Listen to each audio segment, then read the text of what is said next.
This week, I bring to you the Week 4 Power Rankings. We'll talk about the teams that are rising and the teams that are slowly falling towards the bottoms of our rankings. I decided to do a video. It makes it a lot easier on me. It also makes it a lot simpler on you guys so you don't have to read through a whole bunch of shit. Some of you also don't even know how to read. So, here we go without further ado, the Week 4 Power Rankings. In first place, we have Ryan Naughton. This is undeniable. This guy is 3-0, has scored the most points in our league. His number one pick out there is looking like freaking Jesus. Saquon Barkley is shredding teams on the run game, and I don't see that changing in the near future. I think Ryan Naughton is going to win a lot of games coming forward. Our second place team, our 1-2 in our league, is just set in stone for the time being. Drew Michael is also 3-0. Has the second highest point total in our league. His team is very consistent. His points are spread out across the board. Really a big fan of Drew Michael's team.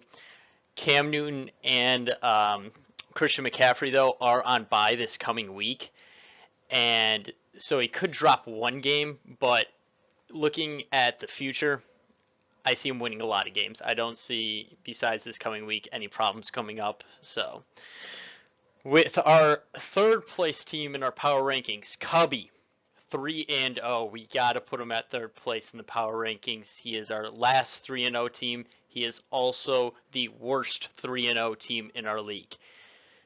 Cubby's point total is not good. If you actually compare his point total to Tyler and Jake, he is below them. So to put that in better perspective, Jake has a 1-2 record. Cubby has a 3-0 record. Cubby has scored less points than Jake. That just shows you that fantasy really is a weekly game. Cubby may be 3-0, Jake may be 1-2. Cubby, I think, though, has the worse team than Jake. I see in the future that this team will drop in the power rankings as well as the standings. Our fourth place team, Tyler and Miles Colin. Now, with so many winning teams, we have a lot of losing teams too. It's making it hard to do these power rankings. They don't differ much from the standings as of right now. So Tyler Miles is our lone 2-1 team in this league. Therefore, they come in fourth for the power rankings. Our fifth place team, Jake Kerr, our first 1-2 team up there. This team is the best 1-2 team in our league. He has scored the third amount of points in this league. It sucks that he's 1-2.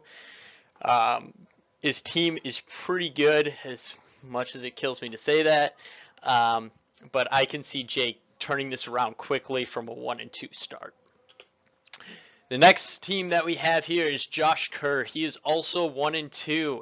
If he would have played anybody last week besides Ryan Naughton and Matt Samuelson, he actually would have won. He put up a solid point total. This team is stacked at the running back position, which is great moving forward. There's not a lot of teams that can say that, if any. So therefore, he is our second place 1-2 team up there, sixth place overall. Our seventh place team, our first team that would be out of the playoffs if it started today compared to our power rankings, is myself, Kevin Davis. I just made a big trade with Ross. I think my team's headed in the right direction. I think my team can have a quick turnaround. I've dropped some pretty successful points over the last 3 weeks. I had an awful week 2. I played Drew, who has a lot of players on bye. I would not be surprised if my team is 2-2 after this week, and we'll see where it goes from there. Our next place team is Ross Davis. The only reason that I put Ross behind me is because Ross lost to me this past week. Therefore, it wouldn't be fair to put Ross ahead of me. I think me and Ross's team are in the same position. We have a position to go up. We also have the potential to go way down. With two 0-3 teams in our league that are just god-awful, I think me and Ross are safe out of the Sacco competition for right now. But these are two teams that are really pushing to make that playoff run already in week 4. Our next place team is Matt Davis. Simply put, he is the better of the 0-3 teams. Matt Davis's team, I don't No Phil Turner around. He's got a lot of weaknesses on his roster. There's not a lot going on. He just did deal Julio Jones, though, to fill some of those roster holes. He had an awful tight end and an awful running back. Now he has a decent tight end and a decent running back. So this team could push forward in the coming weeks, maybe stay out of Sacco Bowl potential. Now, our last place team, Ryan Smith, absolutely worst 0-3 team, has the least amount of points scored in the whole entire league by a long shot.